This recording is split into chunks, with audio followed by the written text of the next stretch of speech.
اللہ الرحمن الرحیم نحمدہ ونصلی ونسلم علی رسولہ الکریم۔ یہ جاننا چاہیے کہ چاند اور سورج گرہن کے وقت جس روحانیت کا ظہور اس کائنات میں ہوتا ہے اس میں قابض کی تجلی ہوتی ہے، یعنی یہ وقت جو ہوتا ہے یہ اس کی تجلی میں قبض ہوتا ہے، یعنی کہ اس وقت کی روحانیت کو اگر ہم قابو کریں عمل کے ذریعے یا اس کو نقش یا لوح میں اتارے تو اس سے ہم کسی چیز کو باندھ سکتے ہیں، کسی چیز کو ہم پکڑ سکتے ہیں، اس کو روک سکتے ہیں، جیسے حرف ثوامت وغیرہ کی زکوٰۃ اس میں ادا کرتے ہیں، اور اس سے ہر قسم کے بندش کا عمل جو ہے وہ کیا جاتا ہے۔ بندش کے لفظ سے کوئی غلط معنی نہ لے، مطلب یہ کہ جائز صورت میں، جیسے کسی کو شراب پینے کی عادت ہے تو اس کے شراب پینے کی بندش کر دی جائے، کسی کا شوہر جو ہے وہ غیر عورت کے ساتھ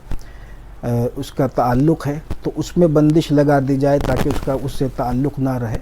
تو حرف ثوامت کی زکوٰۃ سے جو بندش کے اعمال بنتے ہیں وہ سب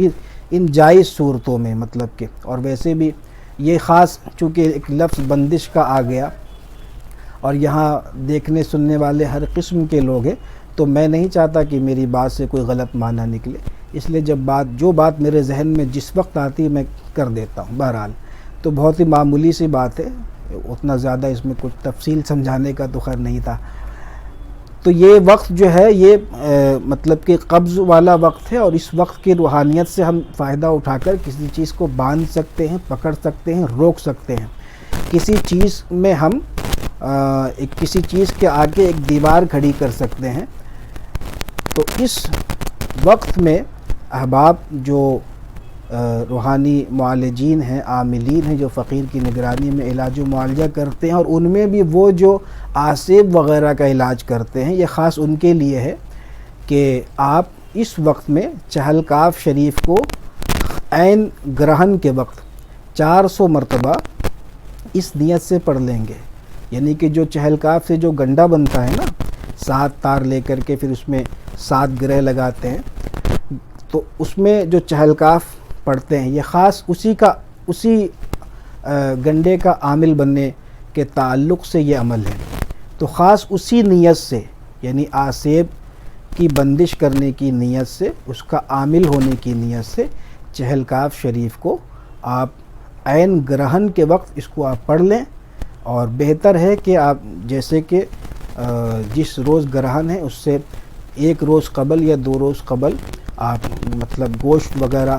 جیسے ترک حیوانات وغیرہ ہوتا ہے، معمولی سا، اس میں کوئی خاص ایسا کچھ بھی نہیں ہے۔ تو اس کا طریقہ یہ ہے کہ آپ غسل کر لیں، بہتر ہے، اور اس کے بعد 2 نفل پڑھیں، مصلی پہ کھڑے ہو کر کے خوشبو وغیرہ لگائیں، 2 نفل پڑھیں، ہر رکعت میں الحمد شریف کے بعد سورہ اخلاص 3 بار پڑھیں، اور اس کا ثواب سرکار غوث پاک رضی اللہ تعالیٰ عنہ کی روح پرفتوح کو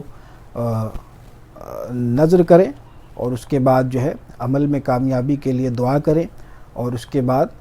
اپنا حصار کر لیں، حصار جو بھی آپ کو یاد ہو،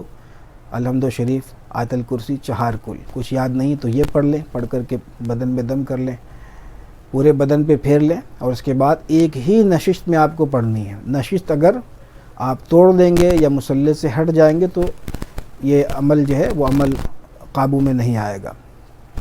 اس کو آپ کو پڑھ لینا، اور اس میں کوئی مداومت بھی نہیں ہے، مطلب ایسا نہیں کہ پھر اس کو روزانہ کچھ مرتبہ پڑھنا ہے، یہ کچھ نہیں، بس 1 مرتبہ ہی اس کو آپ پڑھ لیں گے۔ لیکن میں یہ پھر سے تاکید کیے دیتا ہوں کہ یہ عمل جو ہے وہ ہر کسی کے لیے نہیں ہے، بلکہ جو علاج و معالجہ کرتے ہیں اور ان میں بھی جو آسیب کا علاج کرتے ہیں، ٹھیک ہے نا، جنات وغیرہ یا آسیب وغیرہ کا علاج کرتے ہیں، یہ صرف ان کے لیے ہے، ہر کسی کے لیے نہیں۔ تو اس کو کر لیں، اور احباب میں بہت سارے لوگ ہیں الحمدللہ، تو ہر کسی کو فرداً اور ذہن میں رہتا بھی نہیں ہے سب کا نام، تو ویڈیو کے ذریعے یا مضمون کے ذریعے سب تک بات پہنچ جاتی ہے۔ تو ایسے جو احباب ہوں وہ فقیر سے رابطہ کر لیں، اور انشاءاللہ تعالیٰ آپ اس کو عمل میں لیں۔ انشاءاللہ وہ چہلکاف کا جو گنڈا ہے وہ تو بغیر زکوٰۃ کے ہی اتنا کارگر ہے، جب آپ اس کے باضابطہ اس طریقے سے گرہن میں عامل ہو جائیں گے تو انشاءاللہ اس کی تاثیر اور بھی زیادہ ہو جائے گی۔ اللہ تبارک و تعالیٰ مجھے اور میرے تمام احباب کو علم نافع عطا فرمائے۔ السلام علیکم ورحمۃ اللہ وبرکاتہ۔